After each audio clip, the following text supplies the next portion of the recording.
আজকের ক্লাসে আমরা গ্যালভানোমিটারে শান্টের ব্যবহার নিয়ে আলোচনা করব।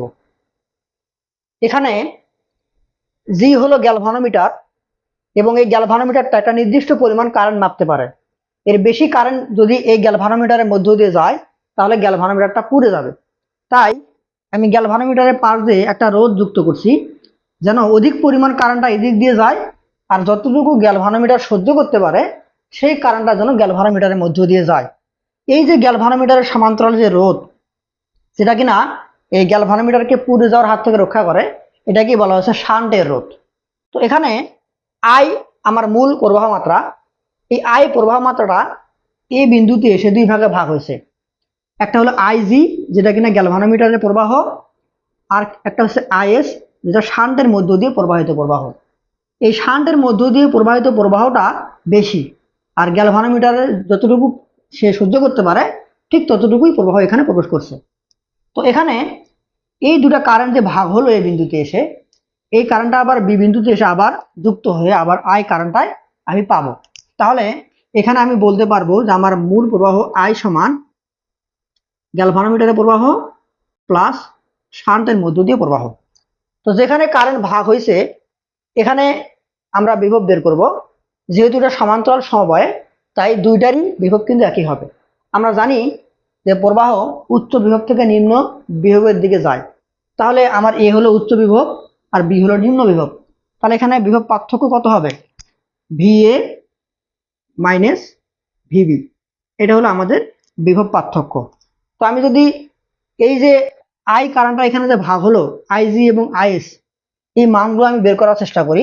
তাহলে আমি যদি এখন আইজি বের করতে চাই, আইজি আমরা জানি ওহমের সূত্র থেকে আই সমান ভি বাই আর। তাহলে এখানে যে ভি এই বিন্দুর বিভব বিভব পার্থক্য কত? VA minus VB, VA minus VB, V by R. R মানে রোধ, এই কারেন্টটা জি এর মধ্য দিয়ে যাচ্ছে। তাহলে রোধ কত? আমার গ্যালভানোমিটারের রোধ হলো জি। ওকে, অনুরূপভাবে আমি যদি শান্টের প্রবাহ মাত্রা বের করতে চাই, শান্টের প্রবাহ মাত্রা আইএস সমান ভি বাই আর। ভি আমাদের বিভব পার্থক্য ভিএ মাইনাস ভিবি, আর আর হচ্ছে শান্টের রোধ, যেটা এখানে এস, শান্টের রোধ। আচ্ছা, এখন এই যে আমি দুটা মান বের করলাম আইএস এবং আইজি, আমি এখন এই আইএস কে আইজি দিয়ে ভাগ করব, এটাকে এটা দিয়ে ভাগ করব। তাহলে ভাগ করলে আমি যেটা পাবো যে বা আইএস বাই আইজি সমান, জিটা ছোট হাতের, আইএস বাই আইজি। তাহলে আমি এটাকে এটাতে ভাগ করব। তাহলে VA minus VB by S, ভাগ গুণ দিলে কি হবে? জিটা উপরে উঠে যাবে, G divided by VA minus VB.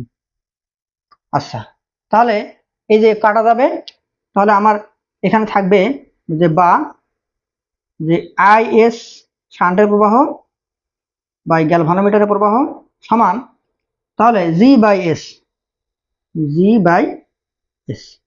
জি হলো গ্যালভানোমিটারের রোধ আর এস হলো শান্টের রোধ। তো আমি এখান থেকে আইএস এবং আইজি যে কোনো একটা বের করে রেখে দেই, পরবর্তীতে মান বসে আমরা একটা সমীকরণ প্রতিপাদন করব। তাহলে আমি যদি এখানে লিখবো যে বা, এখান থেকে লেখা যায় যে বা আইএস সমান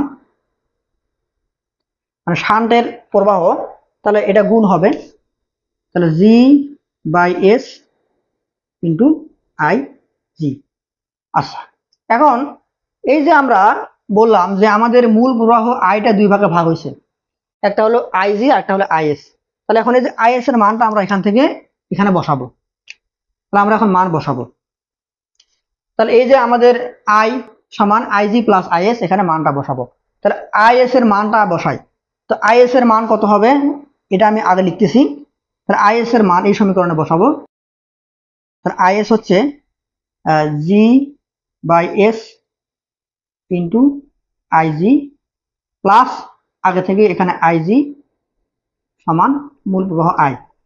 এখান থেকে যদি আমি আইজিটা কমন নেই, তাহলে আইজি সমান কমন নিব আমি, তাহলে এখানে থাকতেছে জি বাই এস, এখানে থাকতেছে 1 সমান আই।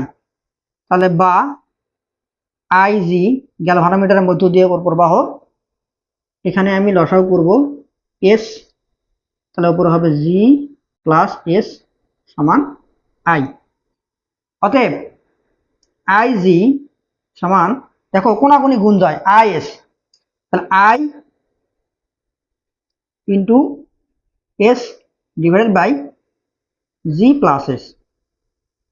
এটা হলো গ্যালভানোমিটারের মধ্য দিয়ে প্রবাহিত প্রবাহ মাত্রার সমীকরণ। তো এখানে আমি একটু বলি আইটা কি। আইটা হলো মূল প্রবাহ গুণন শান্টের রোধ ডিভাইডেড বাই গ্যালভানোমিটার রোধ প্লাস শান্টের রোধ। তাহলে দেখো আমি যখন আইজি বের করব তখন কি হবে, মূল প্রবাহ ইন্টু শান্টের রোধ ডিভাইডেড বাই মোট রোধ। আচ্ছা, তাহলে এটা হলো। এখন আমি শান্টের প্রবাহ বের করব, শান্ট আইএস বের করব। তাহলে এই সমীকরণে যদি আমি আইএস বের করতে চাই, তাহলে এই আইজির মানটা এখানে বসায় দেব 1 নম্বর সমীকরণে। তাহলে আইএস লিখি, আমাদের শান্টের মধ্য দিয়ে প্রবাহ আইএস প্লাস আইজি, আইজির মানটা এই যে এখানে বসায় দেব। ওকে, তাহলে আইএস প্লাস আইজি। আচ্ছা, আমরা আরেকটা কাজ করি, এখানে বসা দিলে একটু ক্যালকুলেশনটা বড় হবে, আমরা এখানে না বসায়ে আমরা এই যে এখানে বসায় দেব, তাহলে সহজ হবে। এখানে যে আইজির মানটা বসা দেবো, তাহলে খুব সহজে আমরা বের করতে পারবো। তাহলে আমরা এই সমীকরণে, এটাকে সমীকরণ 2 দিলাম, 2, তাহলে আমরা বসায় দেই, বা শান্টের প্রবাহ আইএস সমান G by S, G by S into IG, এই যে মানটা এখানে বসায় দেবো। তাহলে আই গুণন এস, আই গুণন এস ডিভাইডেড বাই আমাদের জি প্লাস এস মানে মোট রোধ, জি প্লাস এস। আচ্ছা, তাহলে এখানে আমি কিন্তু চাইলেই এস এস কাটা দিতে পারি। তাহলে বা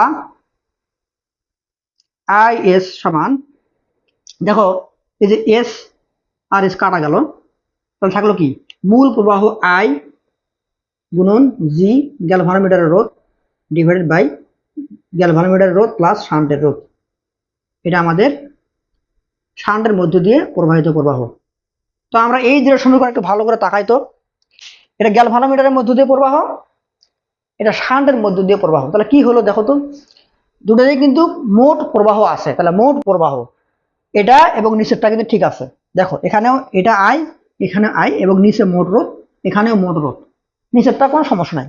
শুধু চেঞ্জ হয়েছে কোথায়, দেখো যখন আমি গ্যালভানোমিটারের রোধ প্রবাহ বের করতে চাচ্ছি, তখন আমাদের মোট প্রবাহের সঙ্গে শান্টের, দেখো গ্যালভানোমিটারের প্রবাহের সঙ্গে যখন বের করবো তখন শান্টের রোধটা উপরে গুণ হচ্ছে।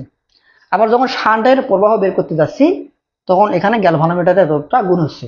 তাহলে এটা মনে রাখা যায় খুব সহজেই, যে গ্যালভানোমিটারের প্রবাহ সমান মোট প্রবাহ ইন্টু শান্টের রোধ ডিভাইডেড বাই মোট রোধ।